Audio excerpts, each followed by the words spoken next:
And apparently, I've forgotten how to use the equipment. Welcome in, everybody. Hello, hello, hello, and welcome to our Thursday stream, what I like to call the Be Great podcast. How are you guys doing? It's good to see you. Hello, Emily. Hello, Kitty Cat. Welcome in. Welcome in to everybody who might be watching on YouTube. And we're not live on TikTok this week. So, black shirt orf, let's go. Yes, I know. Black shirt on black share doesn't work, but it's the Idea Academy shirt. So, and my camera keeps wanting to focus on my chair. I don't know. There's something on my chair that looks like a face. I love it. Let's go. So, yeah. So anyway, hello and welcome in to episode 25 of the Be Great podcast, formerly known as hashtag Get Branded, exactly. Formerly known as the Idea Academy podcast, the Idea Training Academy. My name is Andrew Burkham, and I am a speaker. I am an author, and I am a coach to people who are driven by mission, who believe that they have great things to do in the world. And every week we get together. I'm also the founder and CEO of the Idea Training Academy, and that is a company that exists for the purpose of introducing people to their best selves. So if you're looking to become your best self, if you are looking for ways to build better lives for you and the people around you, then you're in the right place, because every week we do this for 1 hour every week. We sit here and we talk about the things that are going to make your life better. And I've got one this week that's big for me. I know Emily just said, "Hey, I need to hear this," but I'm not joking when I say I wrote this today because I needed to hear it. Let me start with a question. Have you ever had one of those days where you're doing everything that you can? You are checking all the boxes. You've crossed everything off of the to-do list.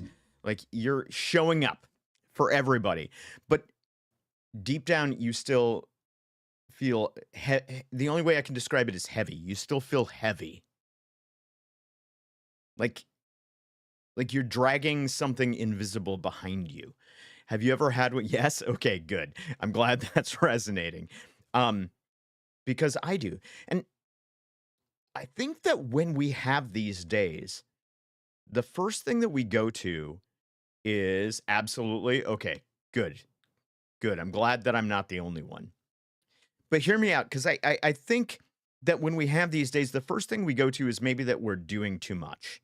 We start to think that, we're just overwhelmed, we're just overloaded. But what I'm thinking about today is the fact that sometimes we're carrying things that were not ours to begin with.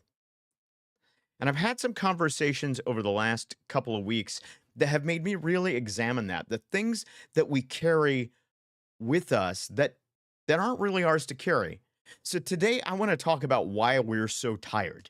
And not just physically, but emotionally and honestly spiritually, right? Something deep in our souls gets tired. And as usual, I don't just want to talk about it because I'm not a therapist. I always like to say I'm not a licensed anything. So I'm not a therapist. I don't want to just talk about it. What I want to do is I want to I want to walk us through how we can create some kind of clarity on what we're actually responsible for, and then how we can let go of the rest. First thing I go to is what's wrong with me instead of thinking about how can I adjust my perspective. Emily, listen, let me just be very honest with you. That level of self-awareness that says, "Hey, I'm going to a place where I'm automatically tending to blame myself or saying that there's something wrong for me," that's a really important first step, because it's very probable that, I mean, well, we all have things to work on. We all have things to get better at. I'm going to get into that in just a little bit. But while we all have those things, our first stop shouldn't be what's wrong with me, right? Our first stop should be what can I own and what can I let go? So, welcome to the show, everybody. I am very glad that you are here. I want to talk about this thing that I've kind of sort of called the responsibility paradox. You know what a paradox is? It's where two things seem to be kind of true at the same time, but they're opposites, right? And my wife and I were talking this week about this kind of control spectrum, right? And this is a pattern that I see all the time. I've seen it in the last week with two different people. And I think that people have a tendency to live at one end or another of a spectrum. See, some people live in this kind of passive resignation mode, right? And these are the people who in your life will tell you, well, if it's meant to be, then it will be, right? These are the people who will tell you, oh, when somebody dies tragically, they'll use the phrase, it was just their time. It was just their time.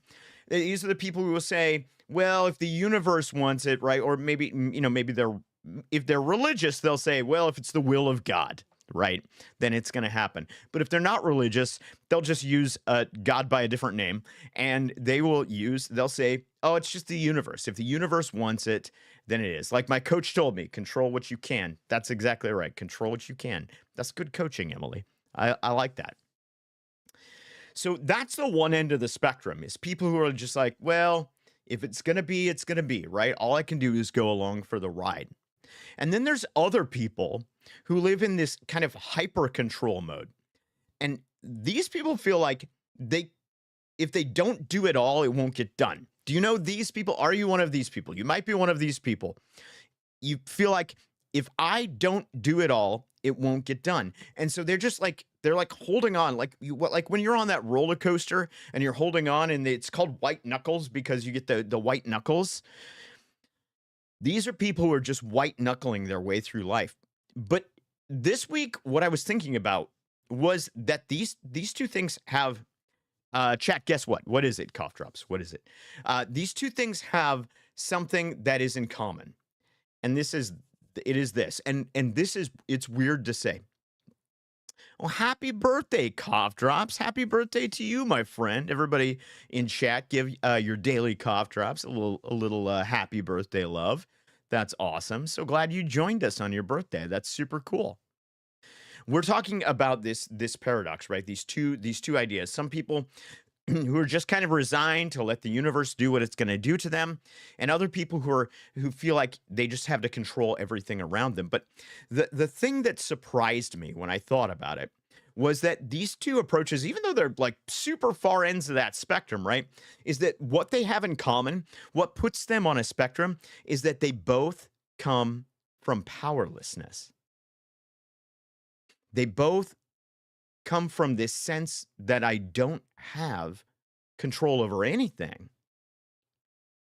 And so we either believe that we have no control, and so we just don't try to control anything, or we believe that everything is out of our control. And so we try to do our best to control everything. And the thing that I see in the people that I see with this is that neither one of these really leads us to peace.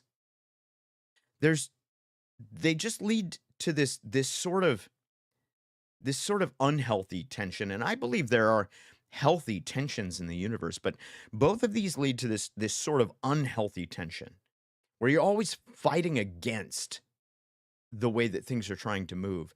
And eventually what happens is that we burn out or we give up at whatever it is we're trying to do. So I want to talk about how maybe not to live at the ends of the spectrum. Maybe not be the person who says, "Well, it's just going to happen. If it's going to happen, it's going to happen. If it's not going to happen, I don't have any control over it."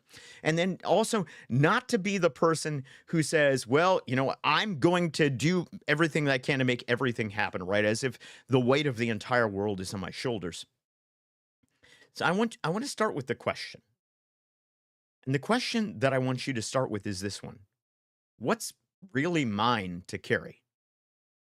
Because here's the truth, a lot of the weight that we feel isn't happening, it's not coming from what's happening right now, right? I've had some conversations with some of you about this. A lot of the weight that we carry isn't from what's going on right now. It's actually from stuff that we picked up in past seasons of our life. Old roles that we played with other people, old wounds, old expectations. And we take all of this stuff that we've accumulated over time, we drag it with us everywhere we go. And I think that so much of it isn't ours to carry.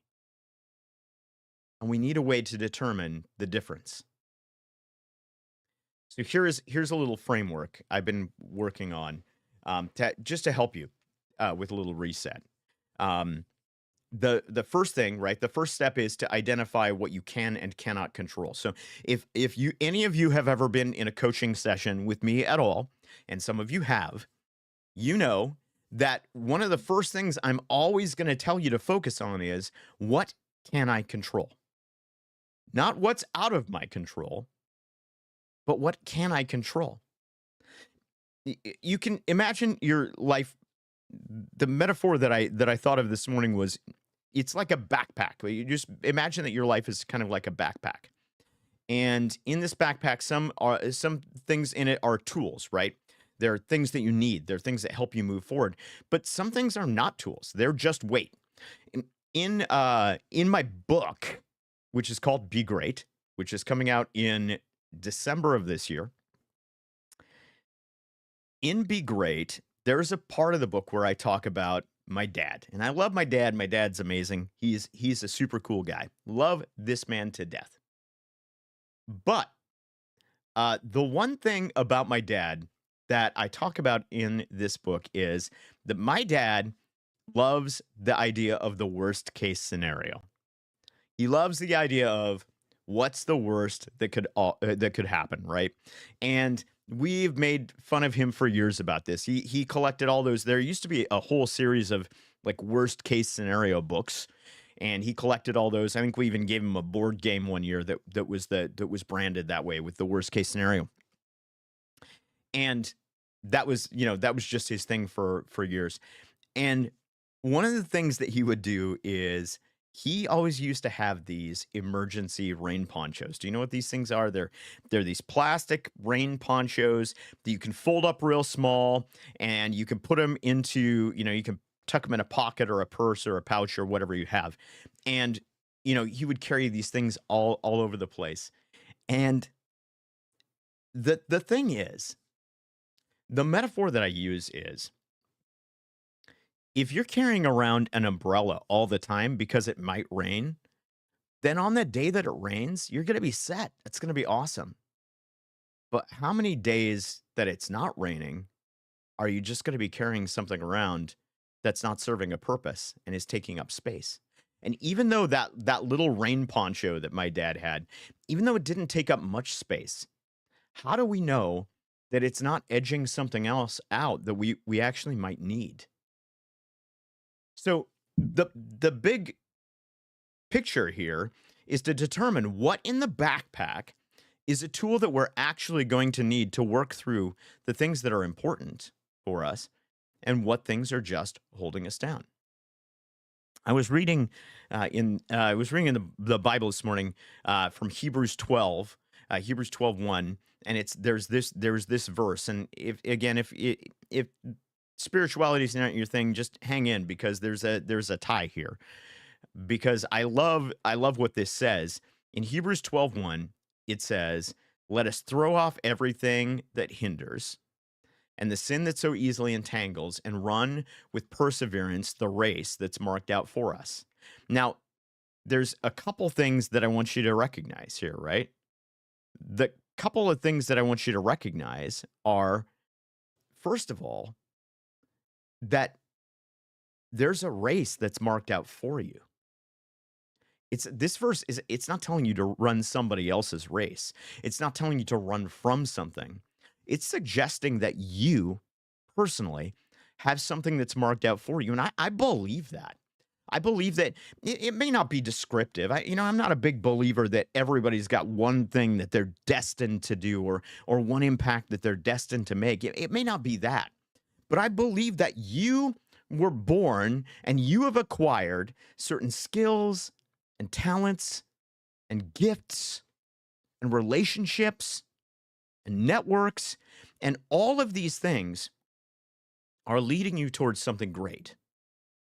So you have to run the race that's marked out for you, not the race that somebody else tells you should be running. Not the race that you think you should be running, not the race that your boss or your parents or your past wants you to run, but the race that's going to get you to your highest impact, to the thing that's most important, to the best version of yourself. But the two other things that I want to look at here are that there's this, let us throw off everything that hinders.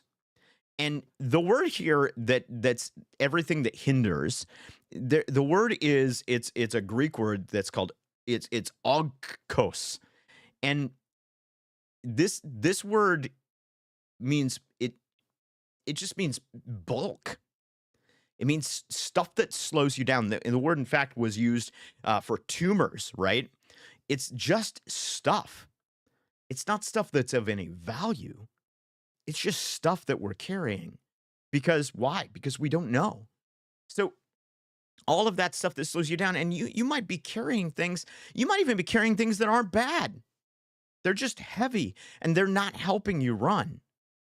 So you need to determine what's slowing you down. And then the second one is the sin that so easily entangles. And that's the word entangles is this idea that it's clinging to you, that it's wrapped around you. Now, again, without getting too deep into theology, the concept of, the easiest way to understand the concept of sin, if you want to understand it in a truly, biblical, practical way, if you don't want to just take it as like, hey, here's all of the bad things, if you want to really understand what the Bible's talking about when it talks about sin, here's what it is. Sin is anything that leads you away from the design, from the way that you were designed. So human beings were designed in a certain way. They were designed for a purpose. They were designed with a purpose. Anything that breaks that purpose is what the Bible would define as sin. So that's the same for you, right? You've got a best future, you've got a best self, you've got a place that you're going. Anything that causes deviation from that, we could call it sin. Again, I don't want the religious terminology to get in the way. What I want you to see is that sometimes we get so diverted, we get so off course from the right future, the best future, the place that we need to go, that we get caught up, we get entangled. So we're being weighed down by all this stuff we're carrying around from our past, and then we're entangled in everybody else's opinion of where we need to be going. And what this verse in Hebrews is talking about is that we don't need to run faster. We don't need to run harder. We need to run lighter, right? Because the real core of Christianity, if we take the metaphor, the real core of it is not just like you're good or you're bad. It's really not about good and evil. It's not about, hey, you're going to heaven or you're going to hell, right? All of those things play into it, but it really is, you were designed for a purpose. You were designed as a fully human, fully powerful, fully empowered being in the universe. And something about that breaks in our lives. And how do you get back to being the most fully human, the most powerful, the best version of yourself, right? How do we get there? Hey, here, but my internet connection is pants. The butt part. Hey, it is Steel. It's good to see you, my man. Welcome in, welcome in, welcome in. So listen, you were created for a race, and you cannot run it if your pack is full of stuff. That's what I'm saying. That's what I'm saying out of this whole theological diatribe. God didn't ask you to carry extra stuff. Life doesn't ask you to carry extra stuff. I am not asking you to carry extra stuff. If anyone is asking you to carry extra stuff, you have to ask yourself, who is that person? And the answer is probably it's you, right? So step one is you got to figure out what's really necessary for you to carry. And then step two is you've got to release the rest, which is the hard part, right? We think that letting go means failure because we think that a lot of times, we get I'll talk about working geniuses in a minute here. Don't worry. But a lot of times we get so tenacity focused. We get so into like finishing things or having closure, right? Aren't we all about having closure? That we think of that letting go of things is actually failure, but it's not.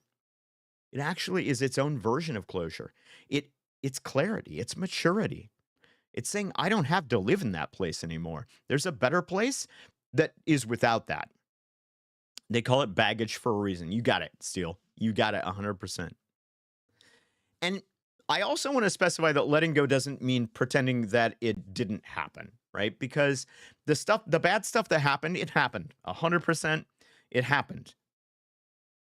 But here's where I differ from a lot of people that you're going to listen to. So this is the part where you're either in or you're out, right? You're either going to write me off and you're going to say, "Hey, this guy's the worst," or maybe you're going to say, "Oh, maybe that is the perspective," because the difference between me and a lot of people is this. I don't want you to pretend the bad stuff didn't happen. I do want you to refuse to let it decide your direction.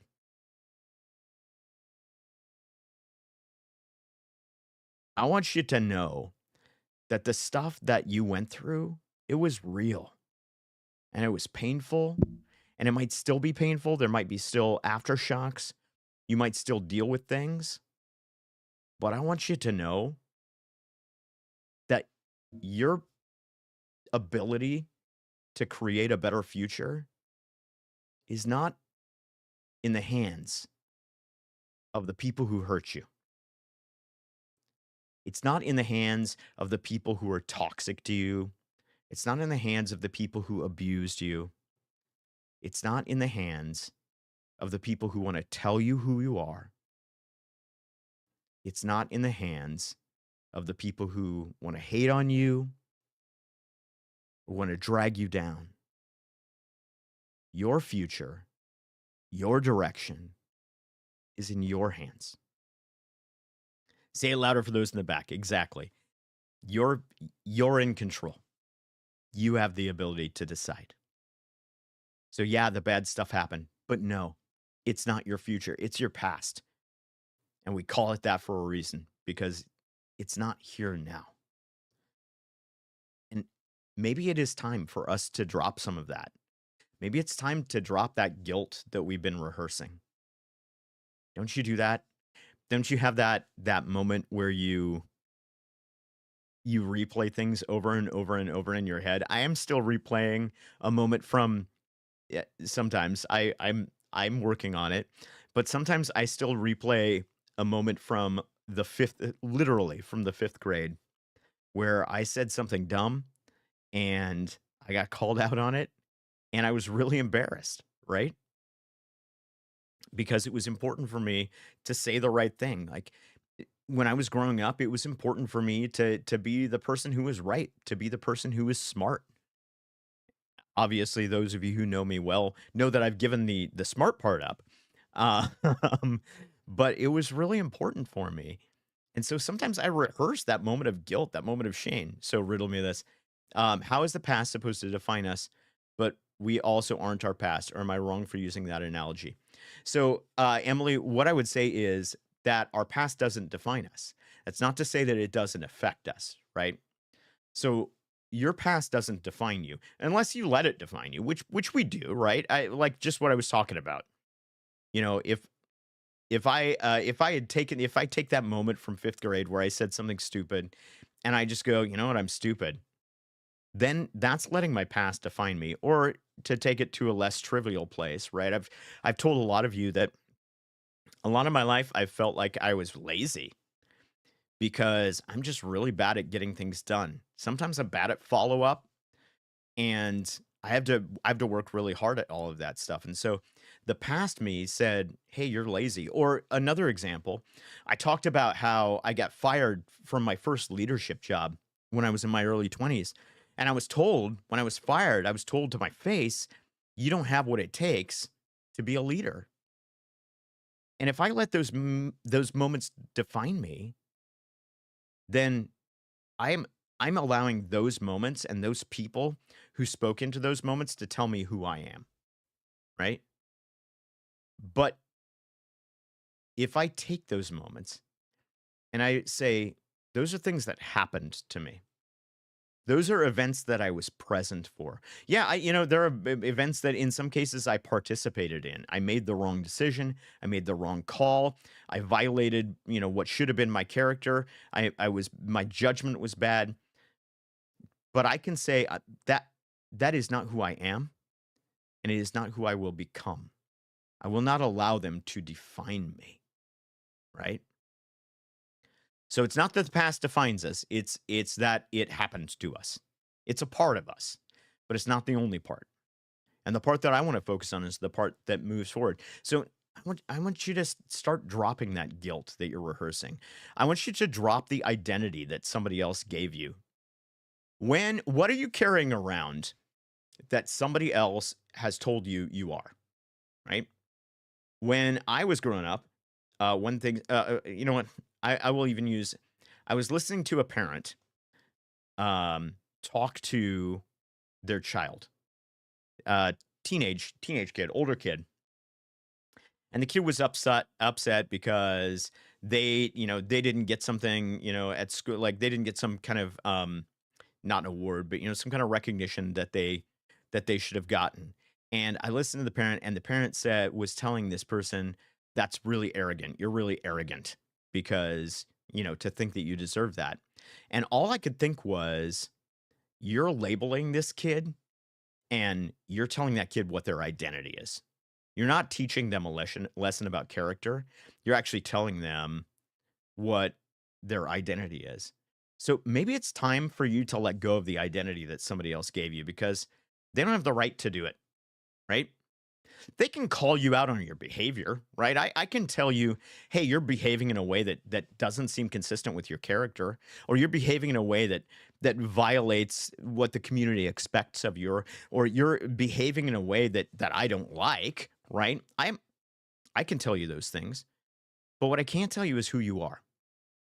And I don't mean to beat a dead horse, but I'll go back to what I talk about a lot, which is one of our problems in the society. The reason the I in idea is identity is that one of the problems with us today is that we like to substitute labels for our identity.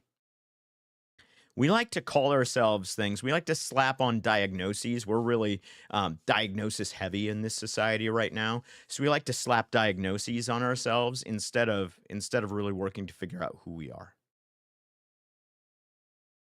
But don't let somebody else do that to you. Don't let somebody else's label be who you are. So it may be time to drop that. It may be time to drop your responsibility for somebody else's healing. And I know for you enablers out there, you guys who have the genius of enablement like me, or for you people who have the frequency, your primary frequency is the frequency of the healer. It's really important to remember that the shadow of the healer is the cipher. The shadow of the healer is the person who believes they are the source of healing. I want you to know right now that you are not the source of someone else's healing. You're not responsible for their healing. You can help facilitate it, but you can't do that healing for them. And you are not and never will be the source of that healing, right? So maybe it's time for you to drop that responsibility. So I'm just going to tell you, I'm going to give you permission. And I know, who am I? But I'm going to do it because if somebody can tell you that you are arrogant, if somebody's going to tell you that you are a bad person or that you're a loser or that you are, so, whatever else, if somebody can tell you those things, then I can tell you this: you don't have to carry it anymore. You can let it go. It's not going to go away, but you can let it go. How do you find out what you are? You mentioned healers, challengers, etc. before. How does one know where they stand? Emily, that's a good question. There's actually an assessment that you can take. It is the 7 frequencies of communication frequency from Erwin Raphael McManus, and I will post the after the show. I will post the um, I'll post the place where you can go to get it. It's not tremendously expensive. It's a pretty inexpensive assessment, but it's really good. I find it harder to let go of the labels I give myself than the labels other people give me. That's actually a good point, Patch, and thank you so much for bringing that up because here's the problem, right? Is that when we internalize all of our processes, then we really quickly begin to give ourselves labels. We really quickly start to call ourselves things like lazy, right? Or um, irresponsible, right? Or unlovable, or unfriendly, or even dumb things like not a morning person, right? We call all of ourselves those things, but I think the way to combat that is to start to determine who you want to be, right? Figure out who it is that you want to be, even if you're not that person right now, and you're not that person right now. I feel seen. Head of steel. All right. We've touched a nerve. That's good. Let's ride with this. So start by figuring out who you want to be. Okay. And be aspirational. Think of who that great person is. That first coaching session, I always ask people, let's assume that at the end of a year, you get all the coaching and all of the resources and all of the things that you want. And at the end of that time, what does your life look like? Who are you?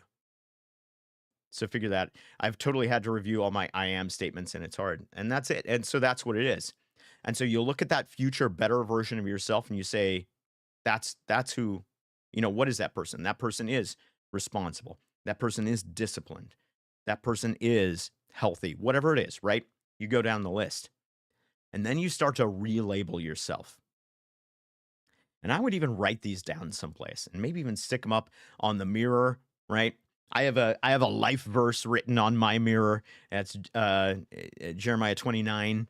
Um, so whatever it is, but maybe write them up on your mirror, maybe stick them up, on your monitor, or use sticky notes or whatever else. But put those labels, those new labels.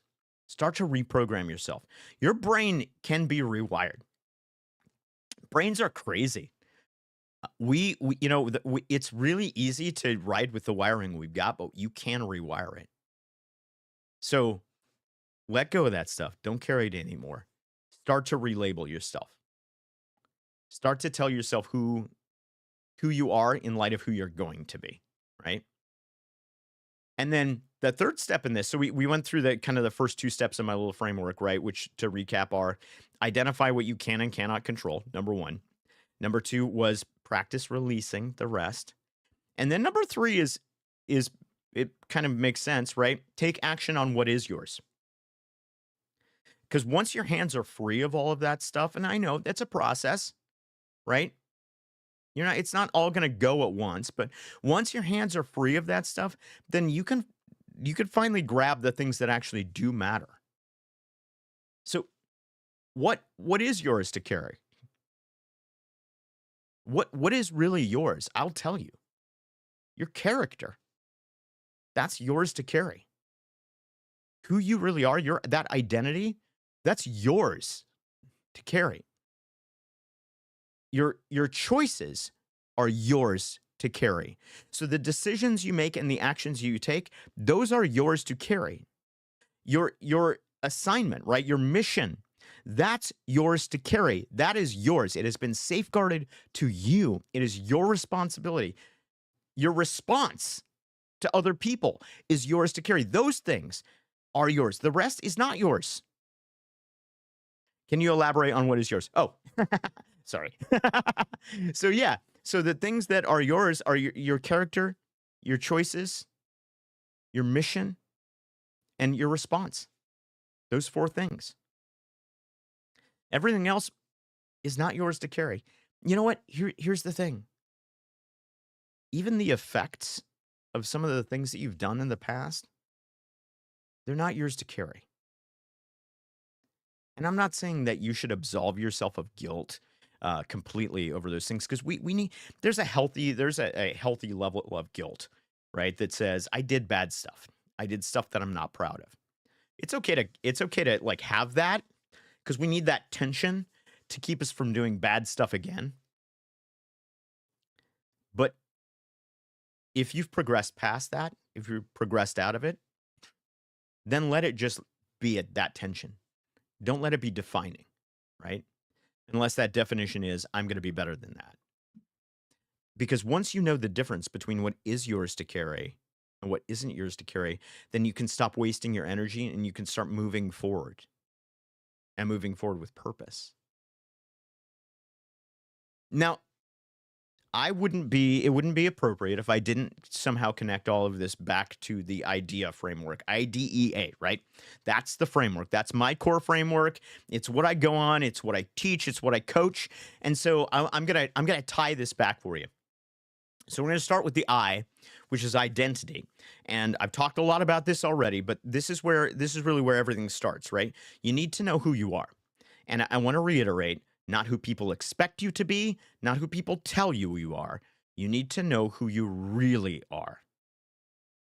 Not the label, not the code, not the thing. I saw a thing on Substack this last week. By the way, Substack is up here.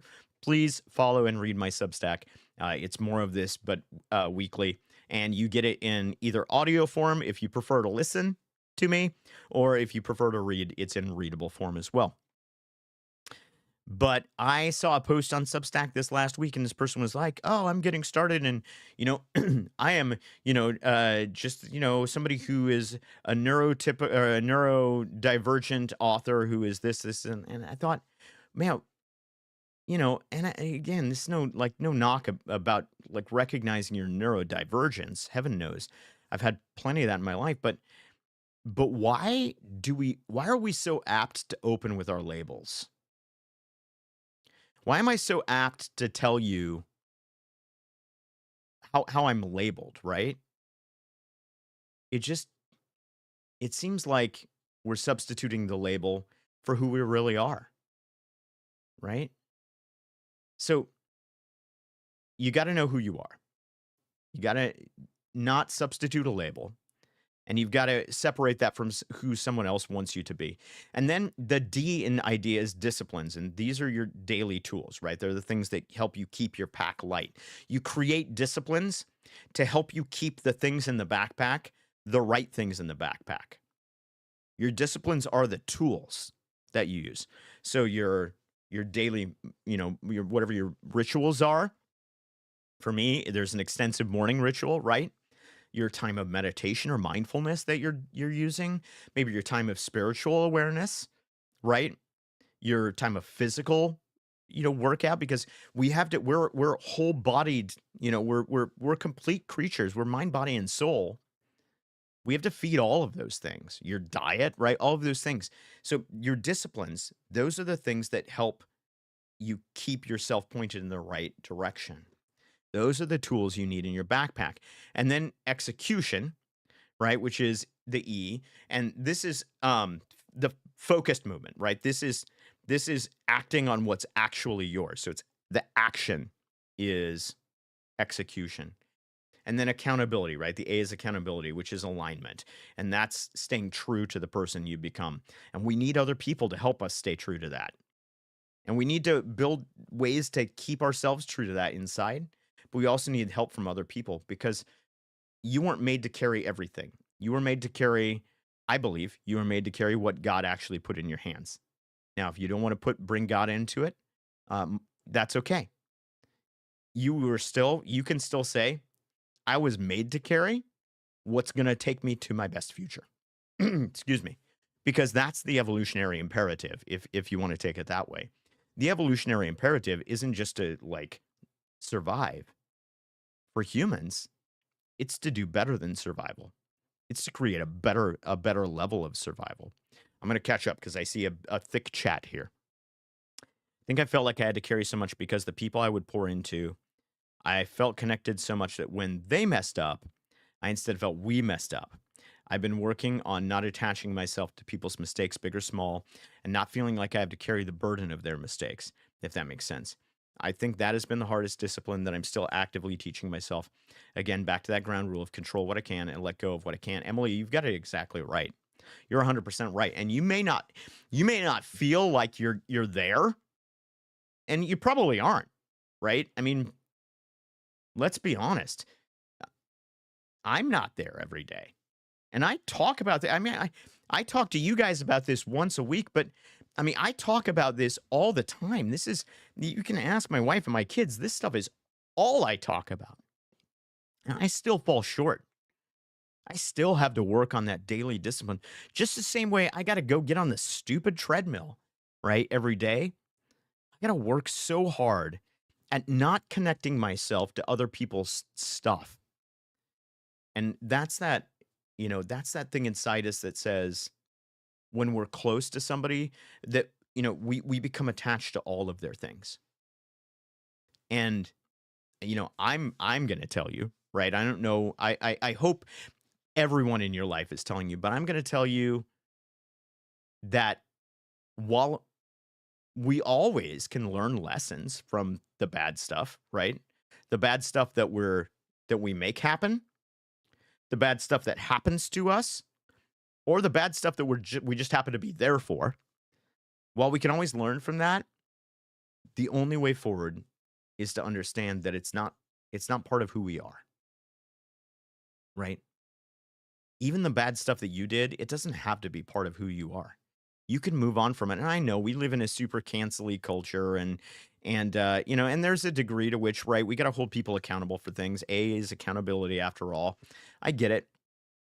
But I think a byproduct of that is we start to judge ourselves with that own lens, that same lens rather. We start to judge ourselves through the lens that says we are our worst moments. And listen, if this is all you take away from today, please just hear. You are not your worst moment. You were there for it. You might have caused it, and you should make up for it if you can. But that's not who you are. That doesn't have to be who you are. So I love that you're doing that work, right? You just got to keep at it. It's going to be hard. It's going to take a long time, but you'll get there. I know you will. You're taking all the right steps. I know you are. So let me add a bonus layer to this real quick because the idea framework is mine, but I'm not the only person who has framework. So I want to throw the working genius into it as well and talk to you about how this ties into the working genius model. And those of you who have listened to me for a while or worked with me at all know that I like to use the 6 types of working genius as a pathway towards coaching and counseling, not counseling, the other thing that I do, consulting. Thank you. I don't do counseling. I'm not that's not my thing, but I do coaching and consulting. And 6 types of working genius just says that there are 6 different types of work. There's wonder, which is all about asking the big questions and the question behind the question and figuring out the problems.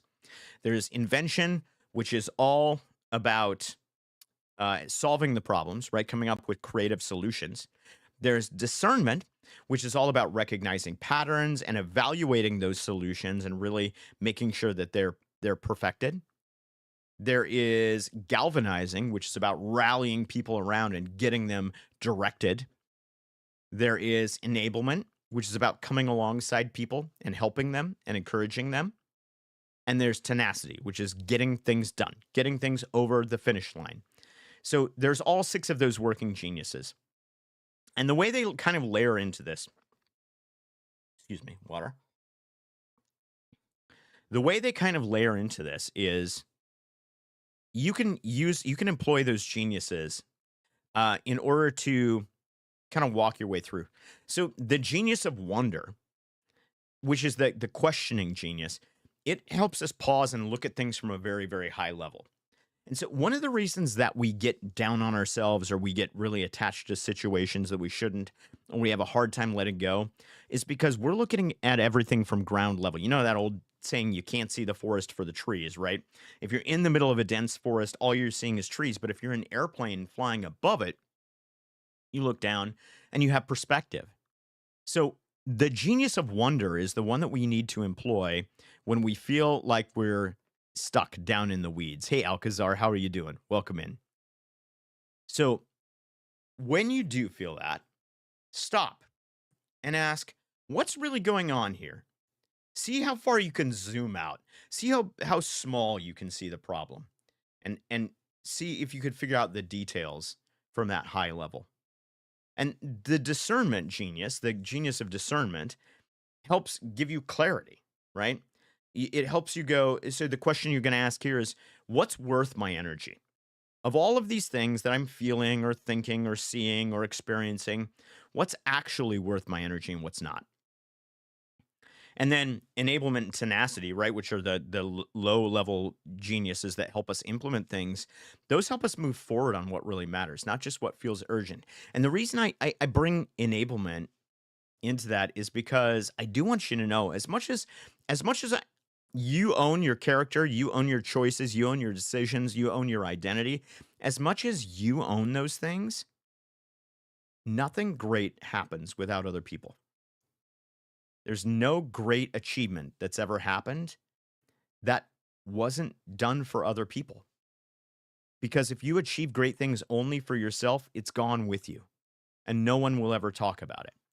And so, all of the great inventions, all of the great moments, all of the great historical things that we talk about, all of those were done in the context of other people. So, when you're moving forward, make sure you're moving forward for yourself and with yourself, but for other people, right? With the intention to make the lives of other people better as well around you. So, that's kind of what I have for you this week. But let me just leave you kind of with this little brief summary, if you will. As a WI, some of those are just so hard. I know, Emily. So as a WI, right? You're often seeing things from a problematic standpoint. That's part of it, right? Is that WI is always asking, what's the problem? What's the solution? What's the problem? What's the solution? And so when it gets down sometimes to those things that involve tracking with other people, it can be really, really hard for you or people like you a lot of times because you are thinking problem solution and other people may have other geniuses. They may be thinking implementation, right? They may be thinking about activation, about how we get things moving, right? And you're always thinking of like, what did we miss? What did we miss? What else is here? And that's really hard. So just don't ever let go of that because it's your strength. Your strength is in seeing the things that other people don't see. But keep in mind that all work is six-letter work. We always have to get things done. Got a jet later, taters. All right, and take care, Head of Steel. We'll see you next time. We're wrapping up anyway. We're almost done. So here's my final thought. You don't need more control. You've got all the control you need. You need more clarity, and you don't need to carry more. You need to carry less, and you don't need to work harder. You need to run lighter. Right? Back to Hebrews 12. It doesn't say hustle. I know we love hustle, but it's not about hustle. What it says is it says throw it off. Get rid of it. Toss the baggage. Because once you get rid of the baggage, then you'll know what you can really control, what your hands on, what your hands are on. So here is your invitation. What's something you're carrying right now that it's time to set down? And there may be things that you're not ready to set down, but what are you carrying right now that you can? What are you carrying right now that it's time? Because you know it, don't you? You know it's time. It's like that old pair of shoes, and you love those pair of shoes, right? But I mean, you look at those things, and the sole is flapping off the end. It looks like it's talks when you walk, and there's holes in it, and it's stained, and the laces are all worn out. You know when it's time to let that go, right? There's something in your life right now that you know that it's time to let it go. So I want you to think. You don't have to tell me, but I want you to think about what that is and how you're going to set it down. And if this resonated with you, if this talk today was kind of in line with where you're at, then I want to invite you. I am hosting a free webinar, and I think it's probably been popping up. Yeah, it's been popping up probably every 5 minutes uh, throughout the course. But I am hosting a free webinar on this Saturday called "What Am I Even Doing?" It's a mission clarity session for the overwhelmed, and I'm going to go deeper into a lot of this stuff that's adjacent to this: what to carry, what to drop, how to find your lane, and how to move forward. Really, it's all about how to really define your mission, and how to clarify what your mission is. And so there's a link there. It's a Zoom link. This meeting will be on Zoom. No, you don't have to turn your camera on, but there is a Zoom link there. So I'd love to have you there. If you register, I will send you the replay. So if whether you're able to make it or not, if you can't make it, just register. I'll send you the replay. I promise I'll send it to you via email so that you can have it. Because I think I've got some really valuable tools that will help you define where you need to direct your energy. So, and and just remember, right? You don't have to carry everything, okay? The world is not going to end if you let some things go. The world is not going to end if you put some things down. And especially, what's already behind you, it's okay to carry for a while, right? But it will be weight that will edge out tools that you need to reach your best future. So that's all I have for you today, guys. I hope some of that was useful. I know that a lot of this was just kind of, sometimes I like to provide you with very detailed frameworks and very specific steps and things like that today. Today was a little bit wider, but it's just what was on my heart and what was on my mind today. And I done already. Oh, yeah, I'm sorry. Kitty cat. I really needed this. Again, thank you. You're so welcome, Emily. You're so welcome. I'm so honestly just honored that anybody shows up for this.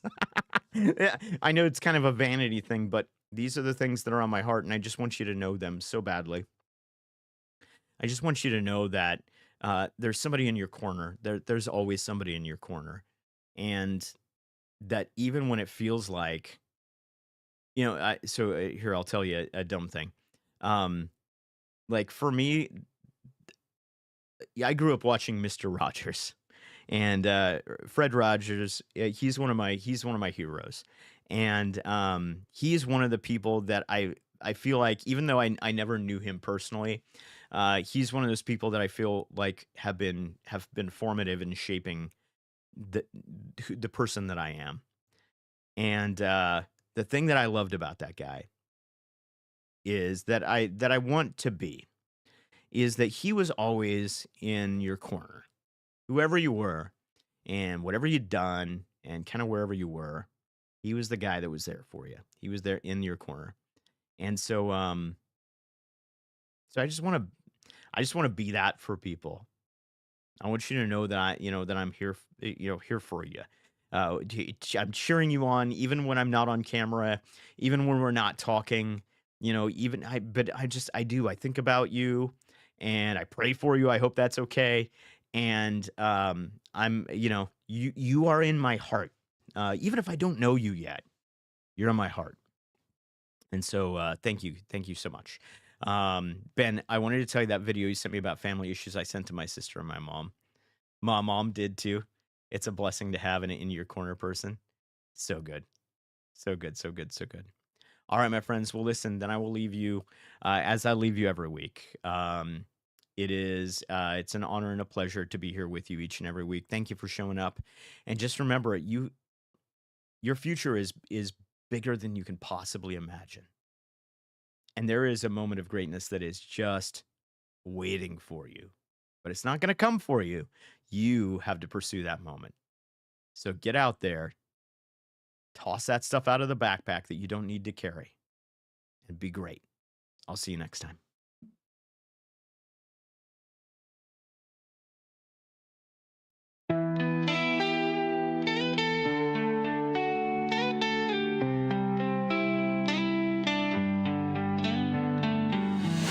I've been caught in the whispers, lost in my doubts, tangled in stories I can't live without.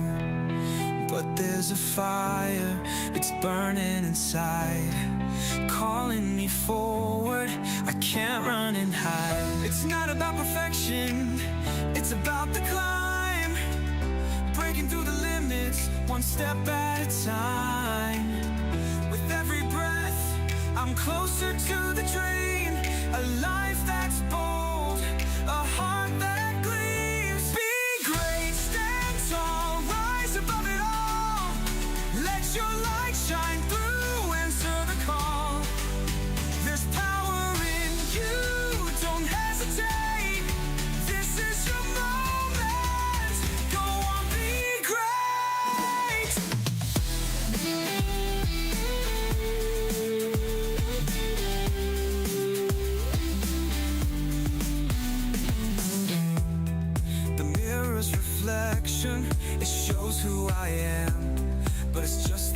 beginning, not the end of the plan.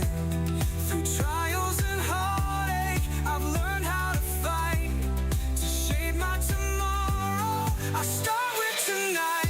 It's not about the shadows, it's about the flame, fueling the courage to rewrite the game. Every step forward, I leave fear behind. Greatness is waiting, it's yours and it's mine. Be great, stand tall, rise above it all. Let your light shine through, answer the call.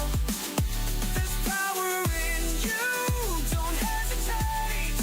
This is your moment, go on, be great. Through the storms and the pain, I'm finding my way again.